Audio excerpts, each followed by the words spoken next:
This right here is the Ride1UP Prodigy ST, a commuter equipped with a premium motor at a surprisingly affordable price. But how does the total ride and performance add up? Let's take a look in this review.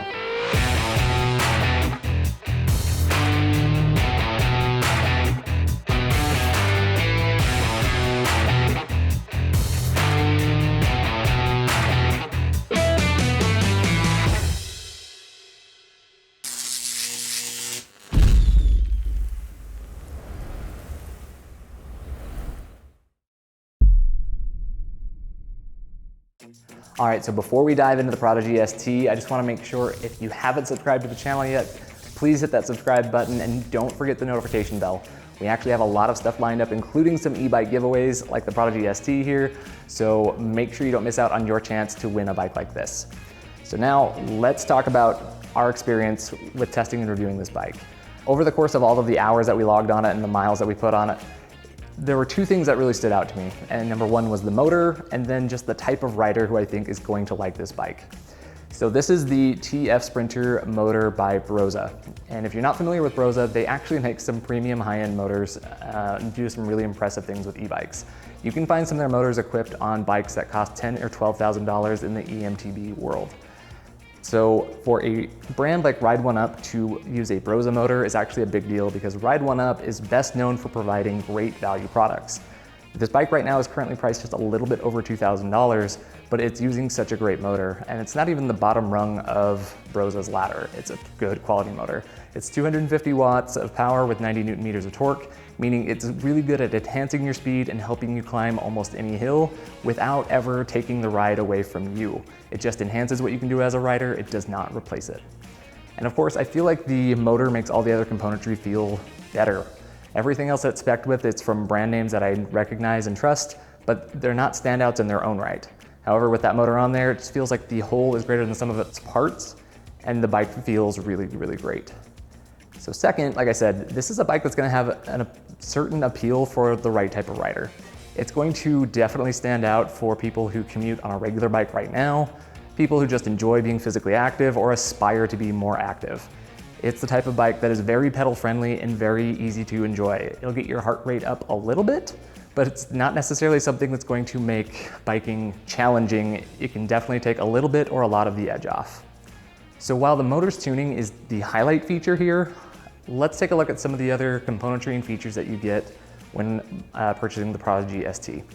The motor's power supply, it comes from this 504 watt-hour Samsung battery, which is integrated into the down tube of the frame there. You have a pretty smooth shifting 9-speed, the Microshift Advent drivetrain here. It has an 11 to 34 tooth cassette in the rear on a 46 tooth chainring up front. The tires are pretty nice overall. It's the Schwalbe G1 Speed. They are 27.5 inches by 2 inches. It's a road and kind of gravel oriented tread designed for holding speeds well and offering a decent amount of puncture resistance as well. So stopping on the bike is done by the Tektro Orion brakes. It's 180 millimeter rotors, and it's a hydraulic disc with 4 pistons, which is actually uncommon for bikes at this price. Now the cockpit here is refreshingly minimalist. There's not a lot going on. It feels clean and uncluttered. You just have the small Brose color display on the left-hand side. It's about 1.5 inches. It's small, but really clear and easy to see. It gives you kind of bare bones details, but you do have your essentials. It's a bar-based battery readout, shows you your assist level and your speed. Then there's not much else on the bar really. You just have these lock-on rubber grips and of course your brake levers and shifters. In terms of accessories, you get this 80 lux headlight, a rack integrated tail light with, this rack is equipped to handle up to 40 pounds. And then you do have some fenders included as well for coverage if riding out in the rain. Finally, let's talk about the frame itself, as it is a step-through model after all. It has just an 18-inch standover height, meaning it's easy for a lot of people to hop on. The e-bike overall weighs 50 pounds, which is pretty light in the e-bike world, and it supports a weight capacity of up to 300 pounds while fitting riders 5'1" up to 6'3". So that covers most of the need to know things on the Prodigy ST here, but if there's anything I'm missing or other details you want, make sure to check out our link in the description down below to the EBR website for more.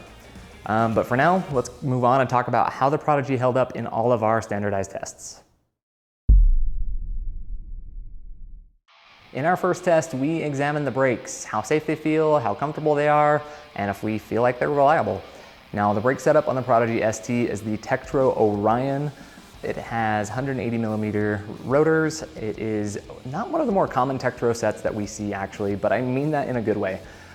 These are 4-piston hydraulic disc brakes, which is an upgrade from most, which are 2-piston. That means you're gonna have better, more reliable stopping without having to squeeze the levers as hard. So in our brake test, where we bring the bike up to 20 miles per hour before hitting on the brakes and then measuring the distance it takes to stop, we run this test 3 different times for an average, and the average that we got here on the Prodigy was 20 feet and 8 inches to come to a stop.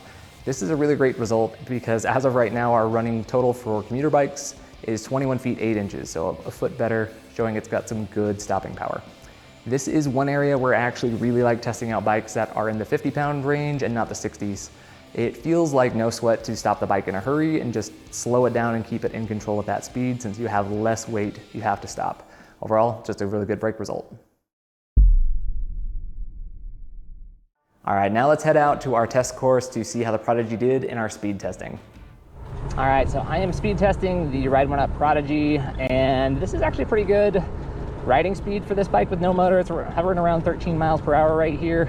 I'm gonna kick on the motor, but just as I do that, remember on this test with a mid-drive motor, how much or how hard you push into the pedals will magnify your effort.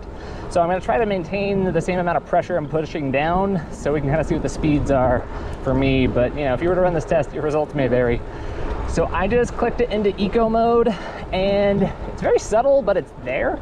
You get almost kind of like a little tailwind effect where, you know, I pretty easily jumped up to 14 and a half and able to move up a gear. And I'm into like 15 territory. Yeah, and yeah, it's pretty good right there. So let's see what tour mode does. Same thing, just kind of like a noticeably easier. Able to shift gears one more time. I think around 17 miles per hour here where it feels good. The motor's not very loud. It's not surging or shooting out from beneath me, but it's definitely easier. Sport mode. This is maybe the most noticeable difference. Feels significantly easier, I'd say. I'm able to click forward a couple more gears. Yeah, I've got it up to around 23 on the bike speedometer. And they're always off by about a mile per hour or so based on our control one. Then last but not least, let's try boost mode. Boost mode, same thing. I don't have any more gears to go through. I have to move my legs a little faster to produce the same amount of pressure, but yeah, I'm upwards of 26 miles per hour, fairly easy. Lose a little speed into this turn. Just let you hear what it's like as I find its speed here. Yeah, overall I'm 26, 27 miles per hour. You can hear I'm maintaining control of my voice. I'm not working any harder, but it really just kind of amplifies what you can do on your own pedal power, so that's pretty great. Overall, this bike feels light on its feet and it moves pretty well. Of the 5 different data points that I collected while out riding around, the bike had 13.1 mile per hour speeds for me with no motor whatsoever. Eco and tour mode then pushed things along a couple of miles per hour each, up to 15.2 and 17.6 miles per hour respectively.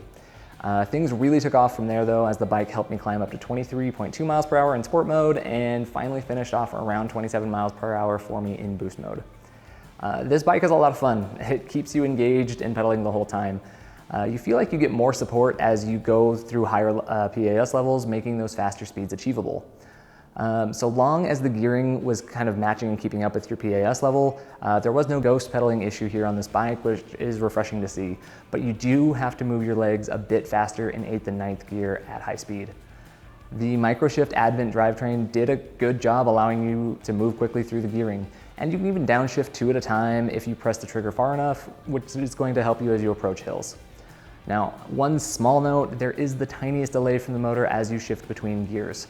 The bike is designed to hold speed, so it doesn't feel like it hinders performance in any way, and it likely helps you to not apply any extra torque to your chain if you are shifting under load, which you're supposed to not be doing anyway. Overall, I like how the bike moves, and it makes for a fun and useful speeds across all of its different PAS levels. So how much range can you expect off a 504 watt-hour battery that's paired to a 250 mid-drive motor? Well, we tested it 2 different times in the max power setting and one of the lower settings to find out. So one quick note before delivering the results here. We actually tested out the XC variant of this bike a while back, and it had ridiculous results in eco mode, like 90 plus miles ridiculous. We decided to up it to tour mode this time, which is the second level, so that we could test it out and see what the range does there. We still recorded a ridiculous range of 73.6 miles at around a 14 mile per hour pace. When we ran this test a second time on boost mode, we were able to go nearly 32 miles at a pace of 18.9 miles per hour. So let's give credit where it's due here. Ride1UP claims between 30 and 50 miles of range, and while they were nearly spot on the low end, we were able to go well beyond that on the high end. Keep in mind, we went more than 20 miles over their estimates on the second lowest level, not even the lowest, so it was pretty awesome. I've seen a lot of brands with overly optimistic range claims on this test, and I'm always very happy when I see us going beyond what a brand expects. I think this is great mileage and speaks to the overall efficiency of how this bike was built. The ultimate test for any e-bike is seeing what it can do when helping out on hills. And few hills are more revealing of an e-bike's fullest potential than our test hill of Hellhole, with its 12% grade over 1/3 of a mile. So let me pass it over to Justin now while he takes you up the hill. All right, so I'm on the Ride1UP Prodigy step-thru, which has a Brose mid-drive motor with 90 Newton meters of torque. So I'm really curious to see kind of how it does. You know, right off the bat through this steep section, going about 10 miles per hour, not too bad. I'm having to push a little bit, it's a mid-drive motor. It feels nice and smooth. Surprisingly quiet, actually. So down to about 8 miles an hour through that section. You'll notice when I shift, I don't know if you can pick that up, but it does kind of pause just momentarily. So this next section, I'm just gonna kind of be quiet, let you hear the motor as it engages.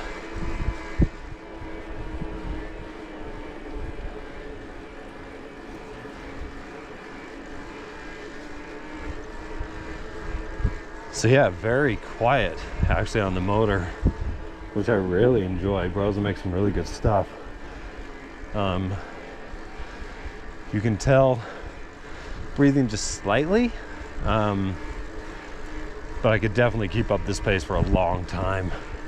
And overall, very curious to see what the results do and how this compares to other mid-drives. But I am a very big fan of how quiet it is, how responsive and natural feeling the motor is when you climb hills.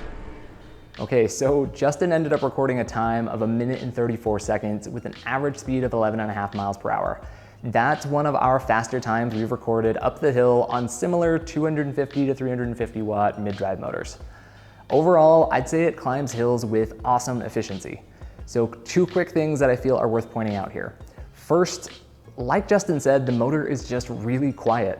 I feel like even noisier motors are something that you can learn to live with over time, and it won't bother you too much, but it is an undeniable benefit that if you have a motor that's quiet and just lets you focus on the ride, it just makes everything a little bit better.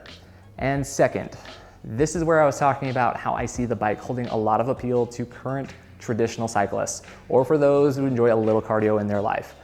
We've used Hellhole for our hill tests for years now, and I have lost count of the number of times that I've seen people walk a bike up that hill or seen them totally out of breath at the top. The motor makes a lot possible that otherwise wouldn't be, and it does it while remaining quiet, not drawing attention to you, the rider, and not doing the work for you, but helping you do the work. And that is always awesome. So now let's head back out one last time to discuss a few things about the Prodigy ST's overall ride quality. So I want to talk to you what it feels like to ride around on the Prodigy. So this is a commuter bike with a moderate forward lean, kind of keeps you actively forward engaged in the pedaling process. There is not a whole lot in terms of adjustability. You can slide the saddle back and forth on the rails just a little bit and raise and lower the seat post, of course. Kind of dial it in for your leg extension, but it is a standard style stem here, so you cannot adjust the reach. It does have this nice 23-degree sweep in the bar, so it's easy to get your hands on the grips, but I think that the frame, just the dimensions and sizing overall, caters towards riders who are on the shorter end of the spectrum, which is not unexpected from a step-through frame. So riders who are 6'1" like me, I can definitely ride this and be fairly comfortable, but might want to look at the Prodigy XR, the step-over model instead. Probably feel a little bit more at home on that one. Now, there is no suspension on this bike. It is a rigid fork up front, which makes sense to me as well because it fits the theme of this bike, where it's all about pedaling and kind of efficiency and holding your speed. If you have that suspension fork, you can kind of lose some of your momentum into the squish. And like kind of combined with these Schwalbe tires that have that road-friendly tread, I mean, it's kind of designed to just hold and maintain your speed as well as it can. Going like 14 miles per hour, 15.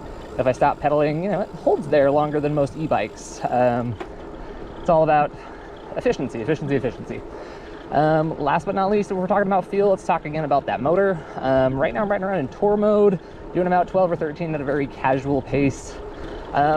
It's really nice because it's got a good natural acceleration. So even as I bump it up into boost mode, I mean, I can sense it's going faster, but it's like not going to take off on me. It's gotta be something where I match that pace to really achieve and unlock those faster, higher speeds.